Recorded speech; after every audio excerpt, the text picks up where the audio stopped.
What's going on, YouTube? Welcome to From the Top Rope with Andrew Crawford. I'm your boy Andrew Crawford. Not the GOAT, but I look like a GOAT. Close enough, am I right? I think I'm right. And today on the channel, I will be counting down my top 10 Elimination Chamber matches, as well as giving a small prediction for tonight's Elimination Chamber event. Now, with that said, I'm going to go ahead and run through my little predictions. I'm going to go least important to most important. Why not? The tag match, Tiffany Stratton and Trish Stratus versus Candice LeRae and Nia Jax. I'm going to go with Trishy time and Tiffy time. I think Tiffany Stratton will win. Finally put Nia Jax in her rearview mirror and head up down her road to WrestleMania to hopefully prevent another Charlotte Flair reign of terror. Now, with that said, I'm very unhopeful of Charlotte losing at Mania. I hope she does, but I don't have much hope in it. The unsanctioned match between Sami Zayn and Kevin Owens. I'm so excited for this match. I've not even thought about who's going to win. I just thought, what if they literally just do Triple H and Shawn Michaels from SummerSlam and just kill each other, bludgeon each other, murder each other, you think one of these men are actually going to die. But I am going to predict Kevin Owens, or a very Triple H Shawn Michaels-esque moment where Sami got the win and then Kevin Owens murders him with a sledgehammer. Or maybe not a sledgehammer, maybe a few pot choppers. I don't know. Maybe Randy returns to stop Kevin from hurting Sami. Don't know. Very excited though. The Women's Chamber, which is Liv Morgan, Naomi, Bianca Belair, Roxanne Perez, Bayley, and Alexa Bliss. With Liv winning the tag titles, I'm not sure about her winning anymore. Before Monday Night's Raw, I was dead set Liv was going to have a rematch with Rhea Ripley, which I was going to yawn through because I love Liv, I love Rhea, I'm sick of it. Don't want Liv and Rhea anymore. I had my fun with it, enjoyed the matches, I'm done.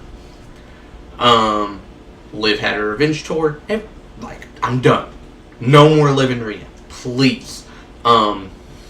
Bianca and Naomi, I don't see winning because I see them being involved with Jade Cargill going through. Alexa Bliss, I don't see winning, so that leaves Bayley and Roxanne. And I kind of want Roxanne Perez to win. I want them to push Roxanne Perez, saying this is a new era of WWE where just because you're an NXT call-up doesn't mean you're going to get treated bad. I'm genuinely pulling for Roxanne Perez harder than I am any other female competitor in the Women's Chamber tonight. Will Cody accept The Rock's offer? I'm going to say no, but I think someone will. So, for the Men's Chamber, I'm predicting Cena regardless, whether it's a heel turn or not. But, after Cody rejects him, Cena comes out, he's about to lose, him and Punk are both down, because I predict that as my final two as well. If you smell, The Rock comes out, and then he picks them both up, and everyone's like, okay, what's going on? He looks at CM Punk, does the weird kiss on the cheek thing he did with Cody, turns around to face Cena, starts doing the little, warm-up shake he does, turns around, hoofs CM Punk right up Main Street, rock bottom, Cena wins, turns heel at WrestleMania, wins 17. I literally caught myself at about to sneeze, so I stopped at mid-predict. But anyways, I think Cena wins the Men's Chamber. Those are my predictions. Let's go on to my top 10 Chamber matches ever.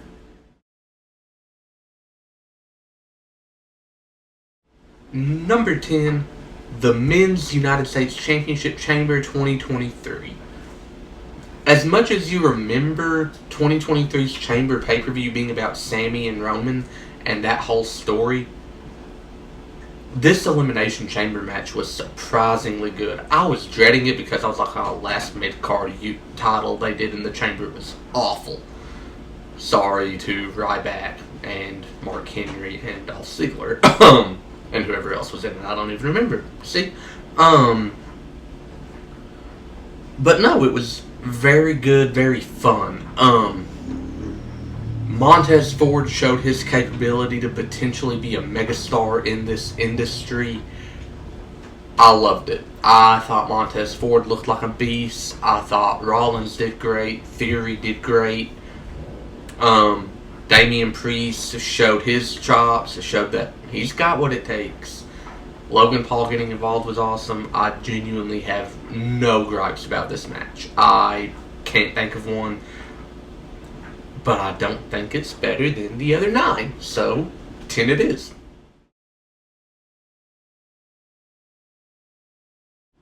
Number 9, the 2011 World Heavyweight Championship Elimination Chamber. Edge, Wade Barrett, Rey Mysterio, Drew McIntyre, Kane, and The Big Show. I think the best thing you did was who you selected to be in the start and the end of the match. Edge and Rey have a chemistry that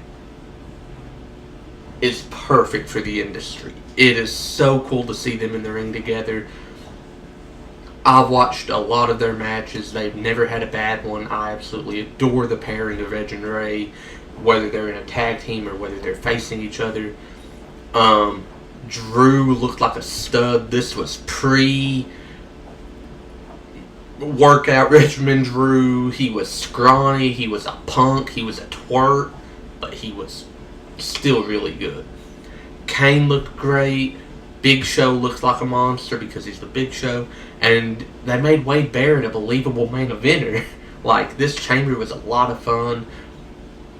And, you know, my boy won, so of course I've got a lot more emotional attachment to it. Yeah. Next chamber. Number 8, 2020 for the tag titles. WWE learns from their mistakes. I don't care what anyone says. One thing you will never be able to convince me of is that WWE is incapable of learning from their mistakes. Because in 2015, they had a tag title chamber and an intercontinental title chamber. Both sucked. The last time they did a tag title chamber or a mid-card title chamber, they ruled. This was so much fun. I thought Heavy Machinery died. The Usos and the Miz and Morrison burned it up in their Final Four sequence, I guess you'd call it a Final Four. It was the last 2 tag teams. No gripes with this match either. I was slightly more entertained by my pick losing than my pick winning in the last entry on this list. But I still very thoroughly enjoy this chamber. Like, you know, to gear me up for tonight's chamber, I might go watch this. I love this tag title chamber. I think that's so much fun.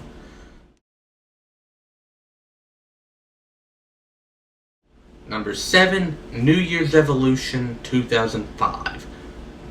Triple H, Edge, Chris Jericho, Batista, Randy Orton, may God rest his soul, Chris Benoit. And just for a little razzle-dazzle, Shawn Michaels is your special guest referee. Literally, I think Vince was just like, hey, you're all really good. Have fun. And they burned it up in this match. The whole Batista, will he betray Triple H storyline. Randy trying to get Batista to betray Triple H. He's like, look, Triple H don't care about you. He cares about his belt.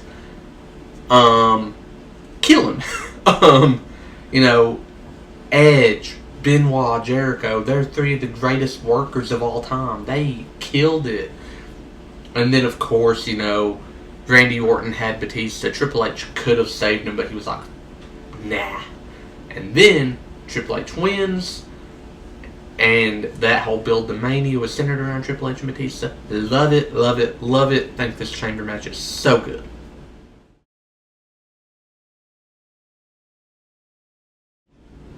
Number 6, 2021. It is a rare occurrence that I like to show love to pandemic era wrestling. Because truth be told, without fans, professional wrestling, I hate it. Like, I cannot stand COVID. I cannot stand that pandemic era. Aside from Drew and the Bloodlines beginnings, I can't stand it. But I will never not give credit where credit is due. This chamber was phenomenal. You had Daniel Bryan. You had Cesaro. You had Jey Uso. That was the focus of the match. The other three names were irrelevant. Yes, it was important that they're in the ring. Important they're having a blast doing what they do. But these three names were the key names because Cesaro was starting to get his push. Daniel Bryan was on his way out, but they were still pushing him to the moon, making you believe he could be the man. And then Jey Uso was finally starting to get recognized as a singles competitor. And,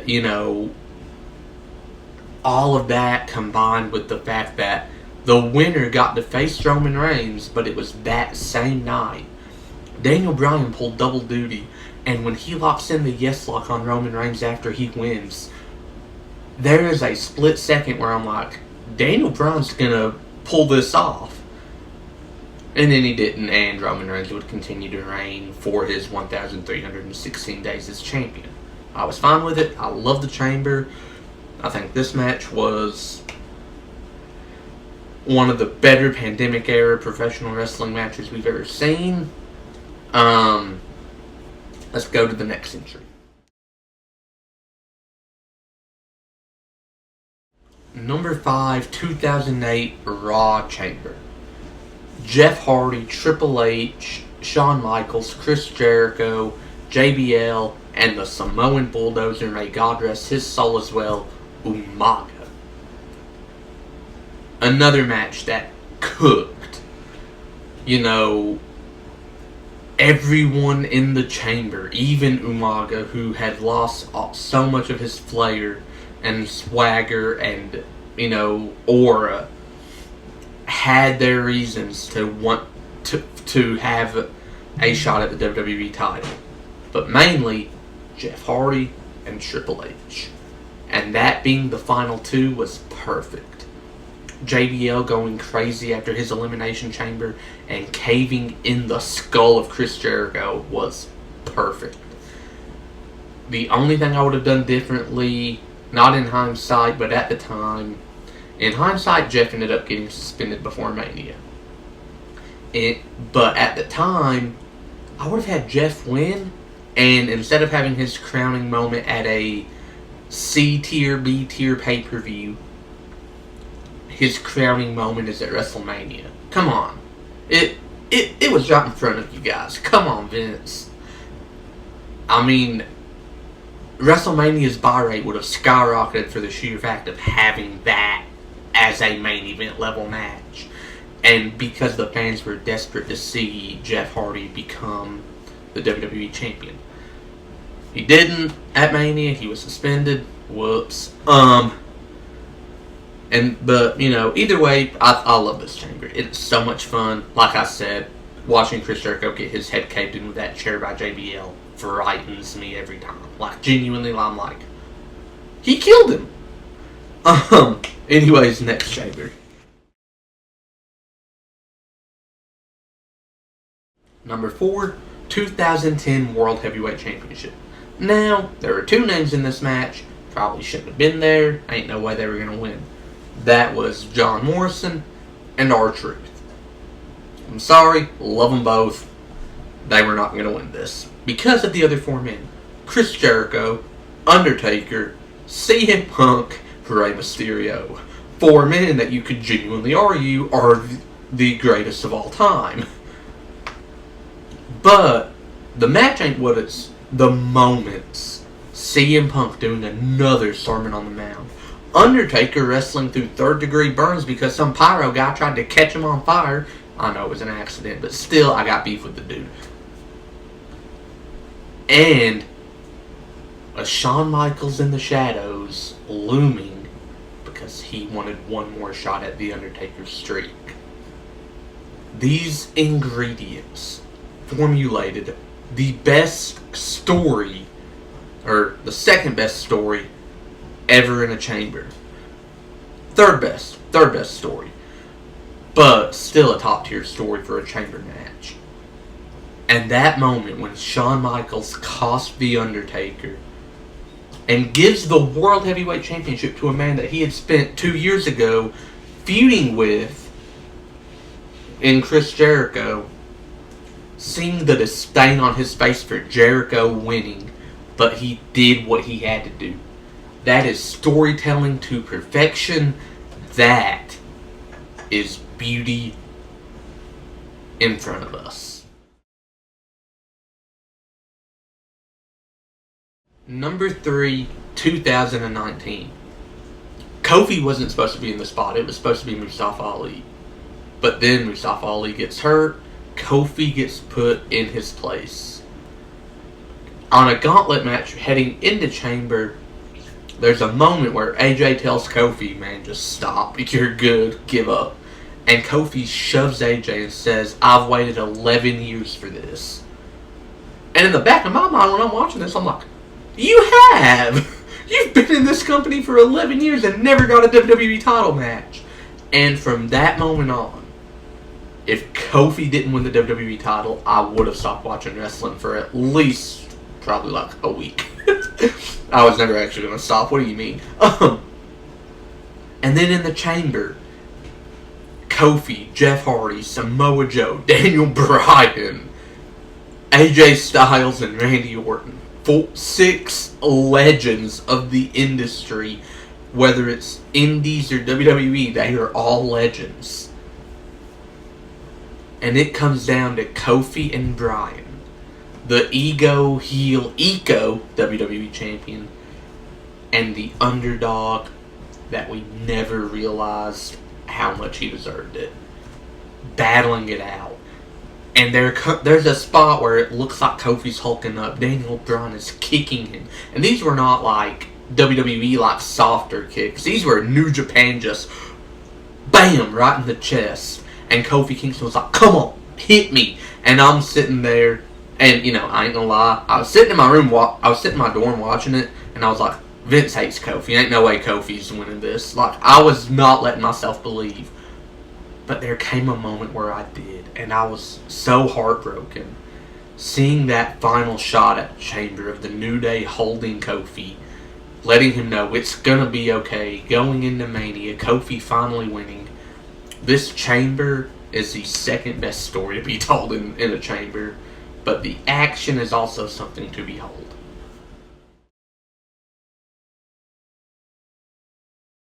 Number 2, the OG. Before I say anything else, shout out to Triple H for wrestling with a crushed windpipe.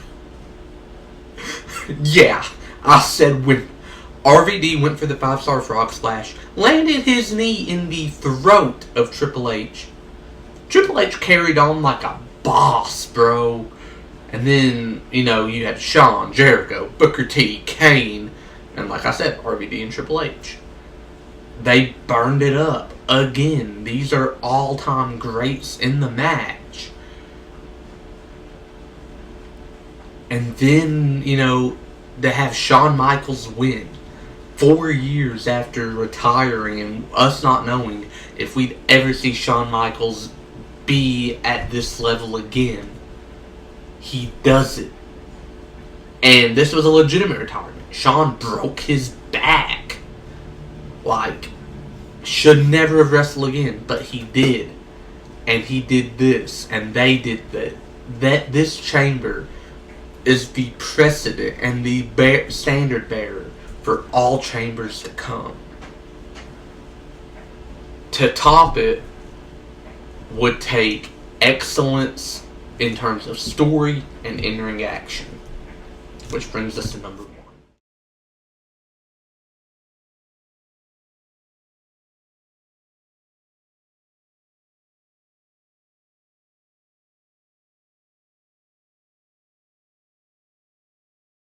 Number 1, 2009, both of them. I say both for the storyline. The first Chamber match of the night sees Edge defending his newly won WWE Championship against Jeff Hardy, The Undertaker, The Big Show, Vladimir Kozlov, and Triple H. Edge and Jeff start. Edge gets eliminated like 3 minutes in. And he's throwing a fit. You know, I'd throw a fit too if I was WWE Champion and I lost it in like 3 minutes. I would cry. But then, later in the night, in the Elimination Chamber featuring Mike Knox, Kane, Rey Mysterio, Chris Jericho, John Cena, and what was supposed to be Kofi Kingston, Edge sneak attacks Kofi, enters Kofi's pod, Edge ends up being put in the match, is the man to eliminate World Heavyweight Champion John Cena. We're down to 3, those 3 being Rey Mysterio, Chris Jericho, and Edge. And Jim Ross, Michael Cole, I don't even remember at this point, losing their mind. We're guaranteed a new champion. Following up with Jericho getting eliminated and Edge and Rey doing what Edge and Rey do. You know, one of my earlier entries in this video was about how good Edge and Rey are. And that's how I'll end my number 1. These two burned it up. Edge ends up winning. And the man that would start his night as the WWE Champion and losing the WWE title would end the night the World Heavyweight Champion. And it was awesome. And that's the video. Did you like it? Did you love it? Did you hate it? Tell me about it in the comments below. Don't forget to like, share, and subscribe. I'm going to upload this as soon as I'm done editing it, which will be right before the Chamber. Or, like, it'll be in, like, the next, like, 5 or 10 minutes. Will it be uploaded before the Chamber? I don't know. And if it's not, I'm very sorry. You know, I've been busy all week. I've been cleaning house all day, trying to prepare for company coming up. That I don't even know if some of them are coming, and it makes me very upset. But, oh, well. Well, I know for a fact that I'm getting at least someone invited. Yay! But with that said, hopefully it's out before Chamber. If not, I'm sorry.